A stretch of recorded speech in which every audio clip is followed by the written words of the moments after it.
힘들고 어렵게만 느껴지는 것입니다. 감사하게도 하나님은 그런 우리의 처지와 형편을 잘 아시고 우리의 답답함, 우리의 그런 조급해함, 또 우리가 그렇게 하나님이 계시지 않음으로 말미암아 그런 느낌이 들 때 불안해하고 두려워할 것 같은 우리의 상황과 형편을 가장 잘 아시는 하나님께서 우리의 모든 그런 부분들을 다 없애도록 그렇지 않도록, 염려하지 않도록, 또 답답해하지 않도록 하나님 당신을 우리에게 잘 알려주셨습니다. 그것이 바로 이 말씀인 것이죠. 이 말씀을 우리가 가까이 하는 이유는 말씀을 통해서 참으로 답답할 때, 힘들고 어려울 때, 특별히 두려울 때 우리는 그 말씀을 통해서 다시 한번 하나님의 존재를 깨닫게 되고, 또 말씀에는 생명이라는 것이 있는데 그 생명을 통해서 우리가 조금씩 회복되고 살아나는 것을 경험하게 됩니다. 그래서 이 말씀이 우리에게 얼마나 감사한 것인지 모릅니다. 다만 이 말씀에 관심이 있는 자, 또 사모하는 마음을 가지고 말씀을 알려고 하고 들으려고 하는 자, 그런 자에게 하나님께서 특별히 이 말씀을 통해서 큰 위로를 주시고 하나님을 알도록 허락하실 것입니다. 오늘 이사야는 9장 6절 말씀을 통해서 특별히 이렇게 선포하고 있습니다. 이는 한 아기가 우리에게 낳고 한 아들을 우리에게 주신 바 되었는데 그의 어깨에는 정사를 메었고 그 이름은 기묘자라, 모사라, 전능하신 하나님이라, 영존하시는 아버지라, 평강의 왕이라 할 것임이니라 라고 이 이사야는 선포하고 있습니다. 우리가 잘 알듯이 모사라는 말은 상담자라는 의미가 있습니다. 우리와 항상 대화하시고 우리의 상황과 형편을 항상 헤아려 주시는 분, 그런 분으로 이사야는 예수님을 우리에게 소개를 했고요. 또 하나 전능하신 하나님이라는 말은 말 그대로 능력의 한계가 없습니다. 그래서 무엇이든지 가능하신 하나님으로 우리에게 또 예언을 해주고 있습니다. 그리고 영존하시는 아버지다라는 말씀은 하나님은 시간을 창조하신 분이시기 때문에 시간을 지배하십니다. 영원 전부터 계셨고 영원 이후에도 계실 분이시고 당연히 지금 이 순간, 이 현재의 시간에도 우리 하나님은 존재해 계시는 분으로 이사야는 예언을 하고 있습니다. 그러면서 평강의 왕이라 할 것입니다 그랬습니다. 이게 굉장히 중요한데 그렇습니다. 우리 예수님은 하나님 나라, 당신의 나라가 임할 때에 그 나라의 왕이십니다. 왕인 것을 이야기하고 이 하나님의 나라의 가장 큰 특징은 평강의 나라이고 또 사랑의 나라입니다. 그래서 우리 하나님을 평강의 왕으로도 또 사랑의 왕으로도 우리가 그렇게 우리에게 알려지고 있는 것이지요. 근데 특별히 이사야의 예언 중에 보니까 기묘자다, 기묘자다라는 말을 쓰고 있습니다. 이 저 기묘자라는 말이 무슨 의미가 있을까요? 저거는 신비롭고 또 비밀스러운 분이시다 이런 의미가 있습니다. 시크릿이라는 영어의 단어가 있는데 이 비밀스러운 분, 그렇게 예수님을 표현하고 있습니다. 근데 저 말씀도 이제는 더 이상 신비롭지 않은 분이 되셨습니다. 왜 그렇습니까? 이런 분입니다 라고 예수님을 소개하고 이분은 신비롭고 비밀스러운 분입니다 라고 말씀을 했지만 그분이 실제로 우리의 인간의 몸을 입고 이 땅에 오셨습니다. 그래서 가지고 있는 생각과 또 가지고 있는 어떤 계획들을 우리에게 다 말씀해 주셨습니다. 때문에 더 이상 기묘자다 이런 의미는 아닌 것 같아요. 그럼에도 불구하고 우리가 신앙의 삶을 살아가면서 항상 우리 스스로는 하나님이 계시는 것 같지 않고 늘 비밀스러운 분, 자신을 드러내지 않는 분, 그리고 신비로운 분, 이렇게만 우리가 알고 있다는 것이지요. 근데 아니에요. 하나님은 이미 수차례에 걸쳐서 우리에게 나는 이런 분이심을, 나는 이런 하나님이신 것을 말씀해 주셨어요. 제 개인적으로도 그런 경험들이 참 많고요. 아마 말씀을 듣고 있는 여러분들도 하나님에 대해서 말씀해보라 하면 할 말들이 참 많을 겁니다. 왜냐하면 여러분들에게 하나님이 여러분들의 그 상황 속에서 또 생각과 어떤 배경 속에서 하나님께서 나타나시고 여러분들에게 보여주신 바가 참 많기 때문에 그렇습니다. 그러나 오늘 이 시간에는 우리의 개인적인 것은, 우리의 생각들은, 내가 경험한 것은 다분히 개인적일 수 있고 또 주관적일 수 있으니까 하나님이 어떻다라는 것을 우리가 말씀 안 하려고 해요. 그거는 이야기 안 하려고 해요. 다만 성경을 통해서, 성경에서 하나님이 그분이 도대체 어떤 분이신지를 나타낸 것이 여러 가지가 있는데, 오늘 이사야도 저렇게 많이 말씀하고 계시잖아요. 그러나 오늘 이 시간에는 우리에게 소개되고 있는, 특별히 성경을 통해서 우리에게 소개되고 있는 이 하나님은 우리가 기대하는 것 이상으로 가장 좋은 것으로 우리에게 주시려고 하시는 분이시다라는 사실을 우리가 성경을 통해서 한번 나눠보려고 해요. 개인적으로도 제가 생각하는 것 이상으로 훨씬 정말 이거 상상할 수 없는 것을 제게 주신 이야기가 있다 했습니다. 그러나 그거 다 배제한다고 그랬어요. 이 시간 안 나눈다고 그랬어요. 성경 하나만으로 놓고 봐도 하나님께서 얼마나 많이 하나님이 이 사람들을, 인간들을, 특별히 이스라엘 백성들을 사랑하심으로 그들이 기대했던 것 이상으로 하나님께서 은혜를 주시고 가장 좋은 것으로 그들에게 갚아주셨는지, 응답하셨는지 많은 곳에서 우리에게 이야기를 해주고 있습니다. 특별히 요한복음 11장 3절을 한번 띄워주시길 바랍니다.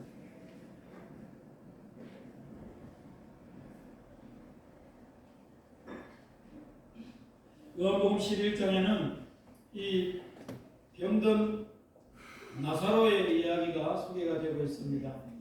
그의 누이가 둘이 있었는데 바로 마리아와 마르다. 그 마리아와 마르다는 병든 오라버니 나사로를 위해서 사람들을 보내고 또 예수님을 모시고 오도록 그렇게 했습니다. 그래서 병든 나사로를 어떻게 해요? 예수님이 고쳐주시기를 간절히 원했습니다. 이것이 마리아와 마르다가 기대하는 것이었어요. 누구로부터요? 예수님으로부터. 근데 예수님이 당장 오시지 않았어요. 이틀이 지난 이후에 예수님이 오셨는데 결국은 오셔서 고쳐주기를 원했던 오라버니 나사로가 죽었습니다. 나흘이 지났어요. 그제서야 예수님이 이 마리아와 마르다에게 온 겁니다. 근데 이 사건의 결과는 어떻게 됐습니까? 마리아와 마르다는 예수님이 오셔서 병든 오라버니를 속히 고쳐주시기를 원하셨지만 예수님은 이 나사로가 죽은 이후에 오셔서 그들의 기대대로는 되지 않았지만 그러나 예수님은 오셔서 그들의 기대 이상으로 참으로 놀라운 역사를 하신 것을 보게 됩니다. 병들었던 나사로를 고치지는 못했지만 죽었습니다. 그러나 죽었던 나사로를 살리셨습니다. 이것은 병든 자를 살린 것보다 하나님의 영광과 그의 아들의 영광을 위하여 나타내시고자 예수님께서 조금 늦게 지체해서 이렇게 오셨는데 그 뜻을 이루셨어요.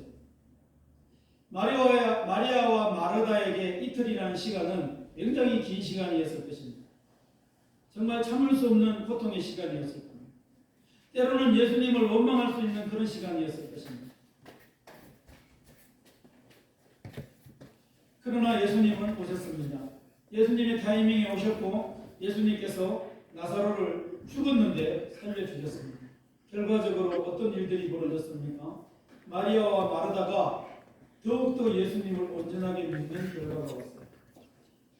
마리아와 마르다가 예수님을 부르도록 한 그 한 사람도 더욱더 예수님의 능력을 보고 놀랐고 믿음이 생겼을 것입니다. 또 예수님으로 하여금 다시 유대로 들어가지 맙시다. 돌로 조금 전에 맞았던 그곳을 왜 다시 돌아가시려고 하십니까? 말렸던 제자들도 예수님이 죽었던 나사로를 배를 동이고 무덤에서 나오는 그 나사로의 모습을 보고 났을 때에 제자들의 믿음도 굉장히 업됐을 것입니다. 이 상황을 지켜본 모든 동네 사람들도 예수님이 그런 능력을 행하시는 하나님이신 것을 보고 놀랬고 믿음이 생겼을 것입니다. 아마 그 중에 일부는 훗날 예루살렘의 마지막 유월절에 입성하실 때 이 종려가지 나무를 흔들었던 자들이 될 수도 있어요. 어쨌든 예수님께서 이틀을 지체하심으로 말미암아 마리아와 마르다가 기대한 것은 아니지만 기대한 것은 병을 고치는 것이었습니다. 그러나 그 기대 이상으로 예수님께서 더 큰 것으로, 더 놀라운 것으로 많은 사람들의 믿음을 위하여, 하나님의 영광을 위하여 예수님께서 행하신 것을 보여줍니다. 사사기서 13장 18절을 한번 띄워주시기 바랍니다. 여호와의 사자가 그에게 이르되 어찌하여 내 이름을 묻느냐, 내 이름은 기묘자라 하니라 라고 말씀하고 있는데, 저 사사기서 13장의 말씀은 이 삼손의 출생과 관련해서 이야기를 하고 있는 부분입니다. 아이를 낳지 못하는 불임 상태에 이 삼손의 아버지와 엄마가 있었습니다. 아버지의 이름은 마누아입니다. 근데 이 마누아에게는 자식이 없었어요. 그러던 중에 그의 아내에게 천사가 나타나서 자식이 있을 것을, 아들을 낳으리라 라는 이야기를 했어요. 얼마나 기뻤겠습니까? 근데 그 자리에, 천사가 나타났던 그 자리에 마누아는 없었어요. 남편. 그래서 마누아가 다시 이야기하기를 다음에 나타나면 나에게도 꼭 알려달라고 이야기를 했고, 근데 천사가 두 번째 또 나타났어요. 그래서 달려갔습니다. 달려가서 남편에게 이야기를 했어요. 그래서 이 마누아가 여호와의 사자를 보고 나서 뭐라고 이야기를 했는가 하면, 내가 당신을 위하여 염소 새끼를 한 마리 준비하겠습니다. 그때 천사가 나를 위하여 제단을 쌓지 말고 제물은 번제는 하나님께 드리라 라고 이야기를 했습니다. 그러자 이 남편 마누아는 다시 당신의 이름이 도대체 무엇입니까? 라고 물었습니다. 그때 그 대답이 내 이름은 기묘자다 라고 이 천사가 이야기를 했던 것입니다. 이 마누아와 아내는 불임인데 평생 불임으로 아이가 없이 살아갈 뻔한, 자식이 없이, 이 자식은 그 당시에 굉장히 소중한 자산이기도 하고 축복이라고 얘기했는데, 그런 없는 상황에서 자식이 생긴다라고 이야기를 하니 얼마나 기뻤겠어요. 그래 기쁜 나머지 자신들은 이 천사에게 예배를 하고 천사의 이름을 묻는 그 아버지의 심정, 그 어머니의 심정 이해가 가요. 우리도 충분히 그렇게 할 수 있습니다. 근데 천사는 기묘자다라고 이야기를 하면서 하나님께서 이 삼손을 통하여 앞으로 되어질 일들을 말씀을 하시는데, 이를 통하여 이스라엘을 구원하실 것이다라는 것을 말씀합니다. 그러면서 하나님의 영이 이 삼손과 자라는 동안에 함께하는 것을 성경은 말씀하고 있습니다. 보십시오. 이 아내와 마누아는, 삼손의 어머니는, 부모는 그냥 자식 하나 낳는 것이 굉장히 기뻤습니다. 자식 하나만 있으면 이 세상의 모든 것을 다 얻는 것 같았을 거예요. 이 당시 분위기, 상황은 그랬어요. 그런데 하나님은 자식을 주실 뿐만이 아니라 어떻게 하셨습니까? 그를 통하여 제약이 가능하고, 그래서 이방의 침입이 있을 수밖에 없는 블레셋의 침입으로부터 이 이스라엘을 구원해주는 구원자로, 사사로 하나님께서 이 삼손을 허락하시고 그와 하나님이 항상 함께 하시는 주의 영이 동행하는 그런 역사가 나타났던 것입니다. 삼손의 부모의 입장에서는 이 아이가 자식만 얻으면 되는 것이지, 이 아이가 앞으로 어떤 일들을 할 것인가에 대한 기대는 하지 않았습니다. 이 아이를 통해서 하나님이 어떤 일들을 진행하실 것이라는 것은 전혀 상상하지를 못했습니다. 그런데 하나님은 자식을 주실 뿐만이 아니라 그 자식을 통하여 이스라엘을 구원하는 그런 놀라운 능력을, 또 놀라운 일들을 하나님께서는 하시도록 하신 것입니다.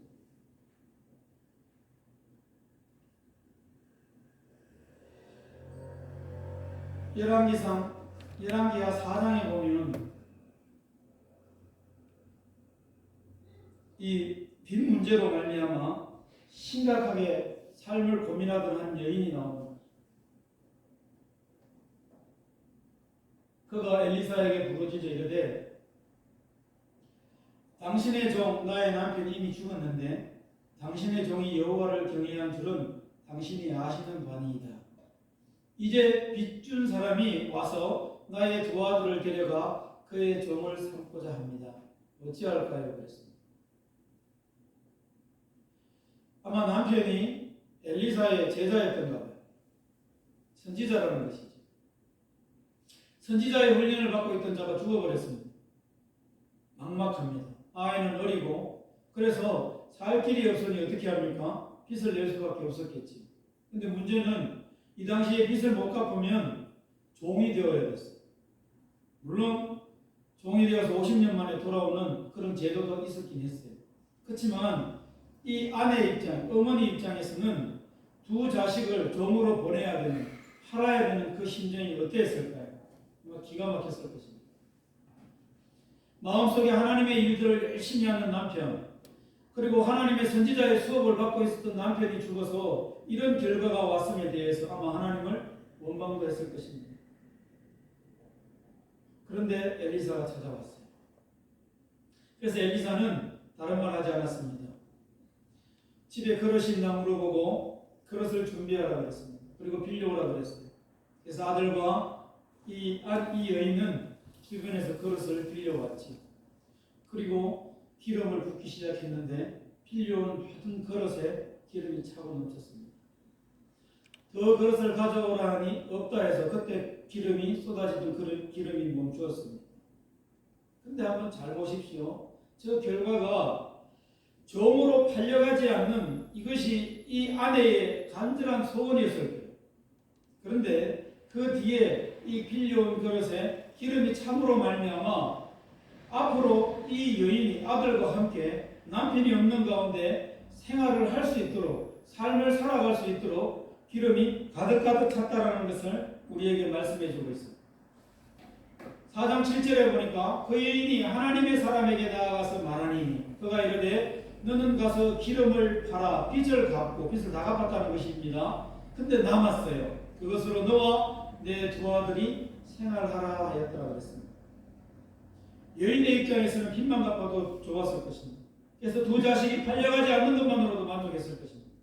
그런데 하나님의 역사는 뿐만 아니라 넘어서 더 좋은 것을 부어주시는데 생활을 할 수 있도록, 두 아들과 함께 어려운 삶을 살아갈 수 있도록 하나님께서 더하여 주신 것을 보게 됩니다.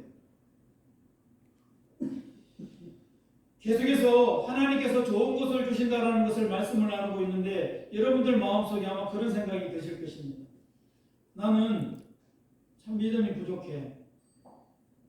나는 내 삶을, 과거에 지나온 삶을 돌아보면 하나님이 이런 축복을 받기에 나는 부족해. 나에게는 이런 기적이 있을 수 없어. 현재의 내 삶을 봐도 나는 이런 것을 기대할 수 없는 입장이야. 이런 생각 아마 하실 수도 있겠어요. 성경이니까 아마 저렇게 되겠지. 그런 생각하시는 분 있을 수 있어요. 아닙니다. 하나님의 도우심, 하나님이 우리의 기대보다도 더 좋은 것으로 역사하시는 것은 우리의 삶 때문이 아니라, 우리의 믿음 때문이 아니라, 내가 어떤 하나님 앞에 모습 때문이 아니라 하나님의 사랑에 기인하고 하나님의 긍휼과 인애에서 기인해서 그렇게 베풀어 주시는 것입니다. 그래서 우리 하나님을 좋으신 하나님이라 그러는 것입니다. 우리에게 무슨 선한 행동, 삶이 있고 선한 모습이 있어서 의로움이 있어서 하나님께서 우리에게 그렇게 복을 주시는 거 아닙니다. 내가 뭔가 다른 사람과 비해서 특별한 게 있어서 하나님이 나를 불러 오늘 이 자리에 앉게 하신 것 아니란 말이죠. 하나님의 인애와 하나님의 선하심, 그분은 완전하십니다. 그 선하심이, 그 선하심을 통해서, 그 완전한 사랑을 통해서 하나님으로부터 기인된 그 사랑과 선으로 그렇게 하나님께서 더욱더 기대보다도 좋은 것으로 지금 채워주고 계신다라는 사실을 기억하십시오. 그래야 은혜가 될 것 같아요. 계속해서 보십니다. 마태복음 15장에 보면 22절 한번 띄워주시기 바랍니다. 가나안의 한 이방 여인이 나옵니다. 예수님께 나오는 모습이 보여요. 근데 그의 딸이 귀신 들렸어요. 병 들렸어요. 자기 딸을 고쳐달라고 예수님께 부탁을 하는 것이지요. 근데 이 여인은 예수님께 나올 수 없는 여인이에요. 왜냐하면 이방인이기 때문에 이방인이기 때문에 예수님께 부탁할 수도 없는 처지입니다. 한마디로 의라고는 찾아볼 수 없어요. 이 당시 풍속, 이 당시 전통으로 봤을 때. 예수님도 이 여인을 가까이 하는 게 참 부담스러울 거예요. 그런 분위기입니다. 그런데 예수님 앞에 나아갔습니다. 22절에 보면 마태가 정확하게 그의 신분을 이야기해요. 가나안 여자 이렇게 이야기합니다. 가나안 여자 하나가 그 지경에서 나와서 소리질러 이르되 그랬습니다.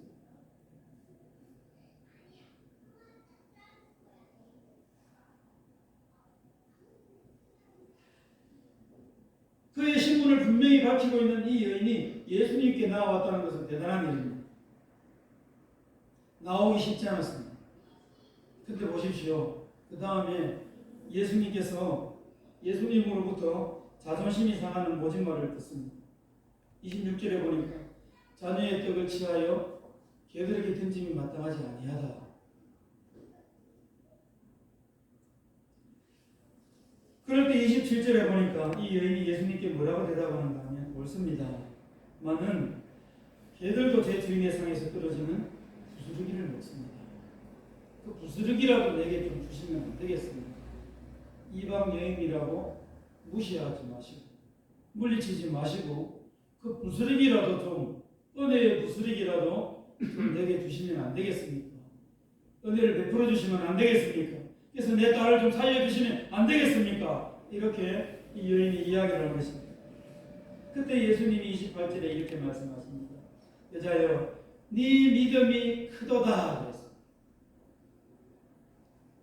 그래서 네 소원대로 되리라. 그때로부터 그의 딸이 깨끗하게 나았다라고 성경은 우리에게 말씀하고 있습니다.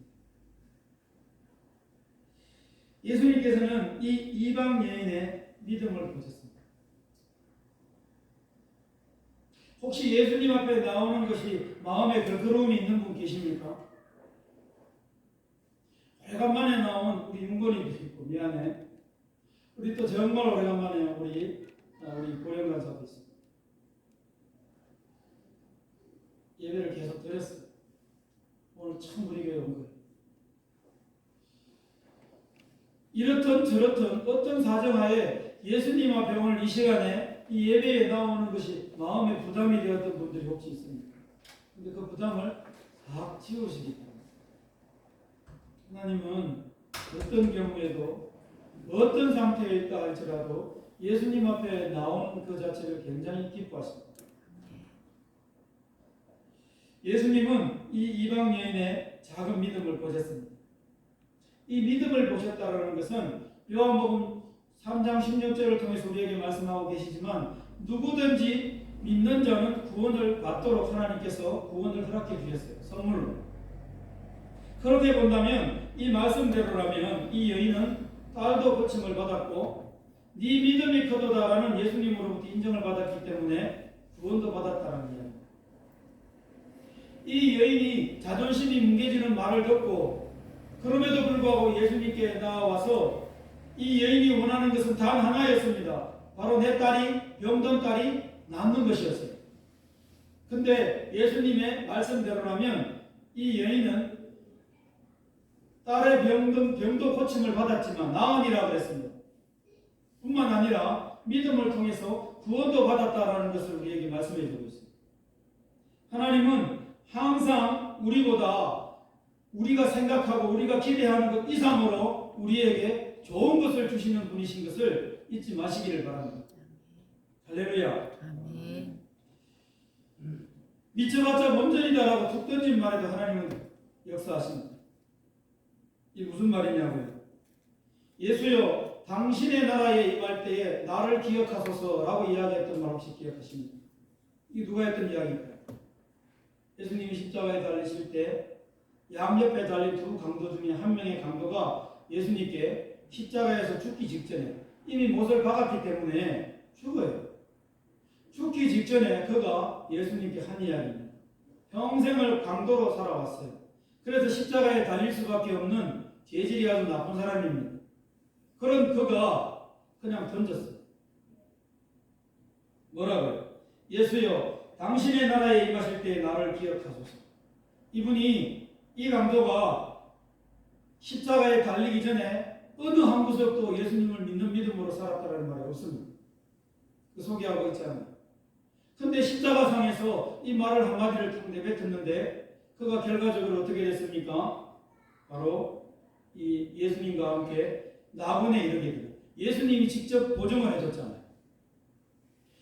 그가 그렇게 이야기한 데는 그 과정이 잠깐 있었는데 어떤 다른 한 강도는 굉장히 예수님을 멸시했습니다. 로마 병사들처럼. 그럴 때 그 말을 듣고 있던 이 강도는 마음에 뉘우침이 있었겠지요. 우리는 십자가에 달릴 만한 충분한 근거가 있지만 옆에 계신 이분은 아니야. 이것을 말하려고 하고 이것을 이야기하다 보니까 결과적으로 예수여 당신의 나라에 임할 때 나도 좀 기억해 주십시오. 이 말이 튀어나온 겁니다. 믿음으로 이야기한 거 아닙니다.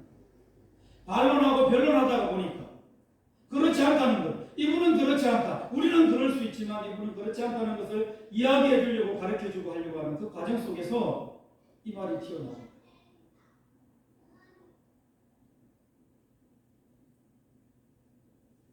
강도의 처지에서는 상상도 할 수 없는 말임에도 불구하고 예수님은 뭐라고 말씀하십니까? 네가 오늘 나와 함께 나군에 있으리라 약속해 주셨어요. 우리가 말씀을 들을 때 여러분들에게 꼭 적용되는 말씀이에요. 우리가 아멘이라는 말은 내 전인격적으로 내 감정과 의지와 지적인 모든 것을 동원해서 정말 그렇습니다라는 동의하는 것이 아멘이라는 표현이거든요. 아멘. 근데 말씀을 듣다 보면 내 감정 때문에 내 지적인 그 의지 때문에 또 의지적인 것이나 지적인 것 때문에 아멘이라는 소리가 안 나올 수 있어요. 분위기 때문일 수도 있고. 그러나 억지로라도 아멘 하십시오라고 하는 이유가 바로 여기에 있습니다. 이 강도는 진실로 100% 믿어서 그렇게 이야기했던 거 아니에요. 순간적이에요. 그럼에도 불구하고 오늘 예수님과 함께 나군에 이르는 결과가 왔어요. 강도가 상상할 수 없는 것을 기대하지 못했던 것을 그는 마지막에 십자가상에서 받은 것입니다. 우리가 100% 동의하지 못한다 할지라도 전인격적으로 그 말씀을 받아들이지 못한다 할지라도 내 삶이나 내 배경이나 내 어떤 생각이나 나의 상태나 내가 가지고 있는 지식이나 그런 모든 것이 동의할 수는 없어요 라고 할지라도 말씀이라면 우리가 어떻게 해야 될까요? 아멘 하는 것이 내게 복이 될 줄로 믿습니다.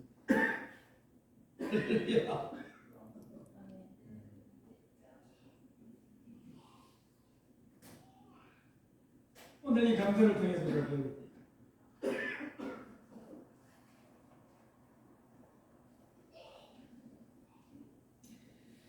예수님 오시기 전에 유대인들 마지막으로 하나만 더 이야기할게요. 매우 힘들었습니다. 약 한 500년 가까이를 예수님 오시기 전에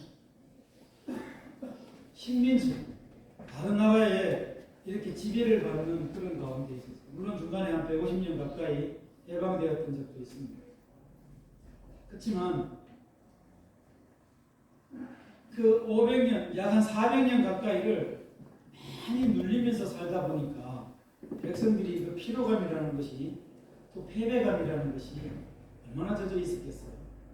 그래서 그들은 하나님의 말씀도 없지 하나님 앞에 기도하기 시작했습니다. 선지자도 없어요. 말씀도 없습니다. 그럴 때 그들이 간절히 원하는 하나의 생각이 하나 있었는데 바로 메시아 대망이었어요. 우리를 이 상황에서 구원해 주실 아주 특별한 자가 오시길 바랍니다.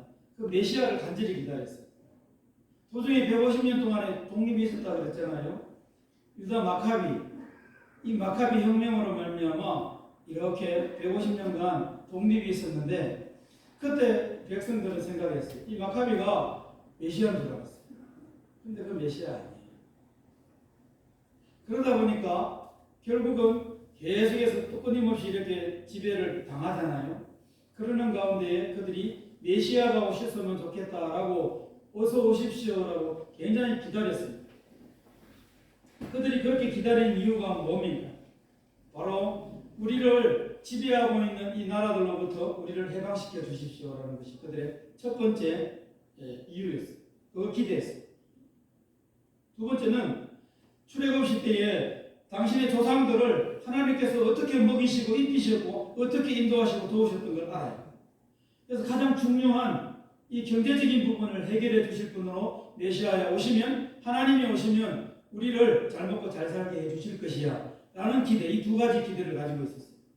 그래서 그들은 이 말씀을 늘 상고하면서 그 메시아가 언제쯤 우리에게 올 것인지를 기다리며 살았던 것이죠.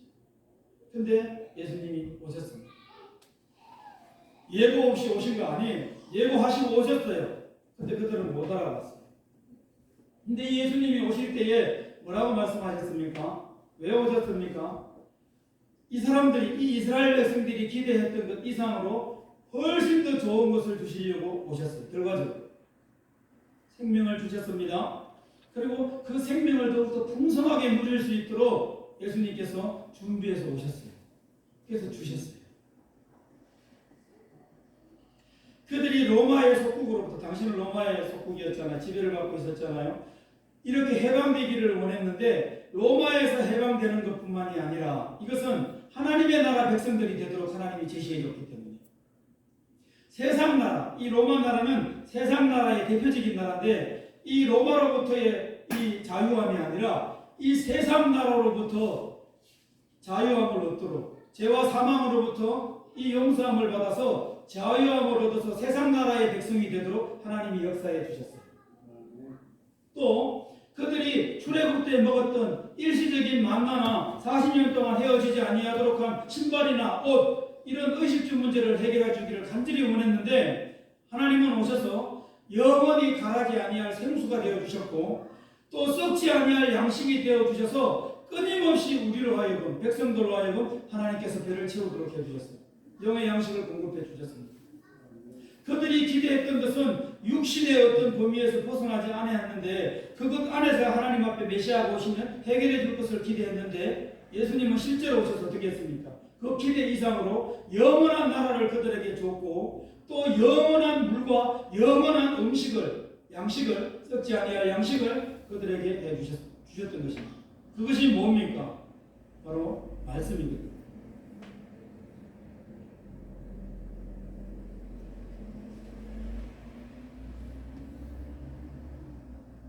하나님은 우리가 생각하고 기대하는 것 이상으로 좋은 것을 지금도 우리에게 주시려고 원하십니다. 여러분들에게 묻습니다. 여러분들의 생각과 마음에 현재 무엇을 기대하고 있습니까? 혹시 이 예배에 나오면서 여러분들 기대한 것이 있습니까? 잊지 마시기 바랍니다. 기억하시기 바랍니다.